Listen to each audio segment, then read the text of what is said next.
बिस्मिल्लाहिर्रहमानिर्रहीम। अस्सलाम वालेकुम viewers, welcome to back my channel cooking with Aruba. खुश रहें, आबाद रहें, जहाँ रहें हमेशा हंसते मुस्कुराते रहें, आमीन।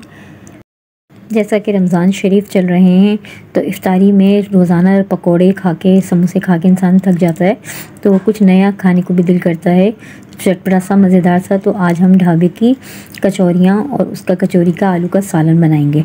तो चलिए अपनी रेसिपी को स्टार्ट करते हैं। बिस्मिल्लाहिर्रहमानिर्रहीम।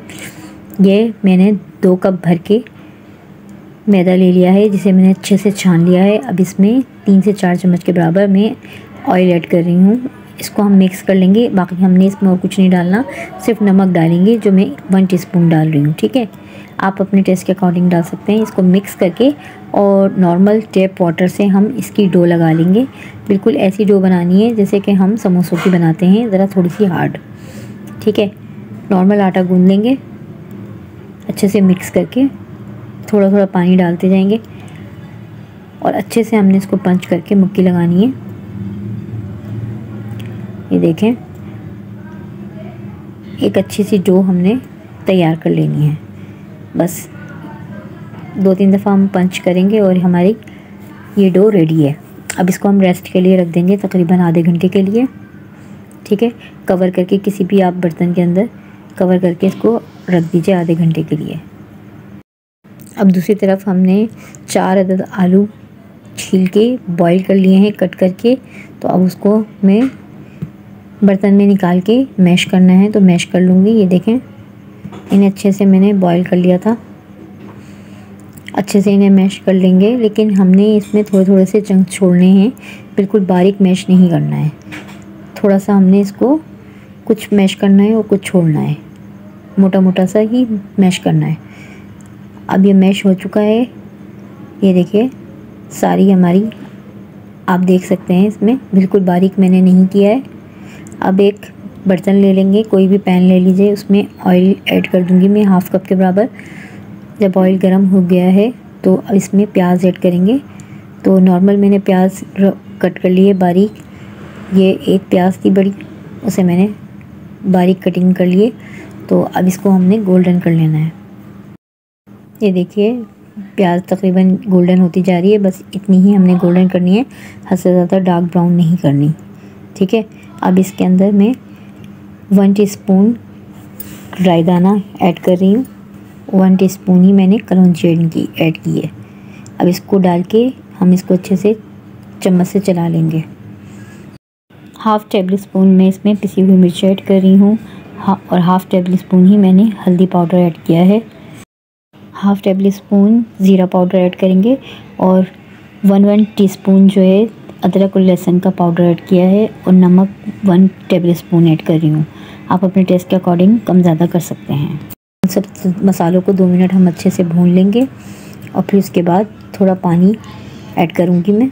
ये देखें, ताकि मसाला हमने अच्छे से भूनना है, बस थोड़ा सा ही पानी ऐड किया है और इसको अच्छे से भून लेना है। ये देखें, ऑयल छोड़ना शुरू कर दिया मसाले ने और बहुत अच्छी सी खुशबू आनी शुरू हो गई माशाल्लाह से।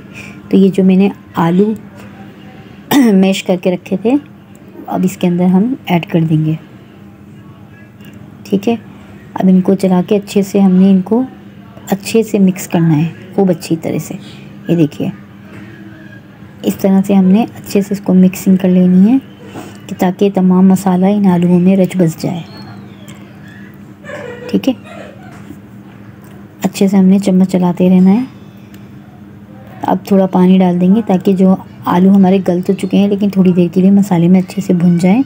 तो 1/2 गिलास के बराबर मैंने पानी ऐड कर दिया है। ये देखें, अब कवर करके इसे पकने देंगे तकरीबन 10 मिनट के लिए। 10 मिनट बाद हम देखते हैं। ये देखें कितना अच्छा रोगन आता जा रहा है और ग्रेवी हमारी बहुत अच्छी तरीके से तैयार होती जा रही है। ये देखें, इसी तरीके से हमने ग्रेवी तैयार करनी है। ये देखें, अब ये मैं अचार ले रही हूँ, जो नॉर्मल अचार होता है ना, 1 चम्मच भर के। ये इसकी जान है, जो अचार के बगैर ये कंप्लीट नहीं होती। इस रेसिपी में अचार लाजमी है। जो ढाबों पे यूज़ किया जाता है ना, जो बनती हैं कचौरियों के साथ सालन, उनमें अचार डाला जाता है। आप कोई भी अचार ले सकते हैं, नींबू का, चाहे मिर्चों का, लहसुन का, या किसी भी चीज़ का आप अचार ले सकते हैं, कैरी का, जो भी आपके पास अवेलेबल है। तो मैंने 1 चम्मच भर के इसमें ऐड किया है। देखें, अब इसमें थोड़ा सा पानी ऐड कर देंगे, ताकि बस अब इसको हमने अच्छे से पकाना है। 2 मिनट तक मैं तेज़ आंच पे रखूँगी, उसके बाद में बिल्कुल हल्की आंच पे दम के बराबर रख दूँगी, तकरीबन 5 मिनट के लिए। ये देखिए 5 मिनट हो चुके हैं।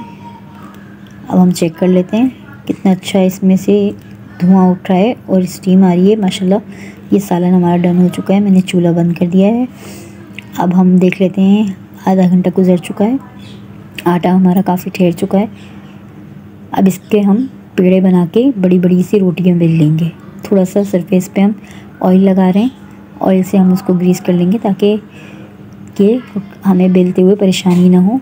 ये देखें, पेड़ा बनाया है। पेड़ा बना के नॉर्मल सी रोटी बना लेनी है, लेकिन बिल्कुल पतली सी और बड़ी सी, ठीक है। पूरियों के लिए तो हम जैसे छोटे छोटे पेड़े बना के फिर हम इस बनाते हैं ना, तो इसके लिए हमने छोटे छोटे नहीं, इसमें से कटिंग निकालनी है बड़ी सी रोटी बेल के। बस एक नॉर्मल बड़ी सी हमने रोटी बेल लेनी है, बिल्कुल पतली सी। ये देखिए मेरी रोटी बिल चुकी है, आप अच्छे से देख सकते हैं। इसमें ज़रूरी नहीं है कितनी गोल हुई है, कैसी हुई है। अब इसको किसी भी कटर से या ग्लास की हेल्प से, स्टील का ग्लास ले लें या कोई कटर ले लें, उससे नॉर्मली हमने कट्स लगाने हैं। ये कट, जितनी कटिंग हमारे पास हमें चाहिए ना, जितनी बड़ी उतनी ही बड़ा हमने कोई भी चीज़ ले लेनी है। ये देखें, और बाकी की जो एक्स्ट्रा है वो हम बाद में यूज़ कर लेंगे। ये देखें, आप इसकी थिकनेस चेक कर सकते हैं, बस इतनी ही पतली हमने रखनी है, इससे ज़्यादा मोटी नहीं होनी चाहिए। ऑयल गर्म हो गया है। ऑयल गर्म करने का यही होता है कि आप हाथ से इसकी हीट चेक कर लें, क्योंकि जब हम पूरी या कचौरी बनाते हैं तो ऑयल अच्छी तरह से गर्म होना चाहिए। तो अब एक एक करके हम इसमें पूरी अपनी कचौरी ऐड कर देंगे। ये देखें, एक वक्त में जितनी आए आप उतनी ऐड कर लें, और ये बहुत जल्दी से ऊपर आना शुरू हो जाएंगी फूल के। तो इनकी साइड चेंज करके बस फ़ौरन निकालना है हमने। इनको बहुत ज़्यादा देर तक स्टे नहीं देना, ठीक है। इसी तरह से मैं बाकी की भी पूरियाँ निकाल लूँगी कटिंग करके और बेल के, और सारी रेडी कर लूँगी। ये देखें, दोबारा से मैं डाल लेंगे। आप एक वक्त में जितनी भी आप ऐड करना चाहें, जितनी आपकी कढ़ाई में जगह हो, आप उतनी ही कचौरियाँ ऐड कर सकते हैं। ये देखें, ये माशाल्लाह इतनी मज़े की लगती है ना सालन के साथ। हम लोग ढाबों पे भी खाते हैं, जगह जगह बच्चे खाते हैं, बड़े हम लोग लेके बाज़ार जाएं तो ये आप घर में इजीली बना सकते हैं, बिल्कुल मार्केट की तरह से। और इसका टेस्ट बहुत ही मज़ेदार है। ये देखें, अब मैं ये सालन हमारा ऑलमोस्ट डन हो चुका था, तो अब उसको मैं डिश आउट कर लूँगी। और कचौरी में हमारी रेडी है माशाल्लाह, मज़ेदार। तो आपको देख के अगर आपको ज़रा भी पसंद आए तो लाइक कीजिए, शेयर कीजिए, कमेंट में ज़रूर बताइएगा कि आपको आज की रेसिपी कैसी लगी है। प्लीज़ सपोर्ट कीजिए, मेरे चैनल को सब्सक्राइब कीजिए, और अब मुझे इजाज़त दीजिए। दुआ में याद रखिएगा, अपना बहुत सारा ख्याल रखिएगा। मिलती हूँ नेक्स्ट रेसिपी के साथ। अल्लाह हाफिज़।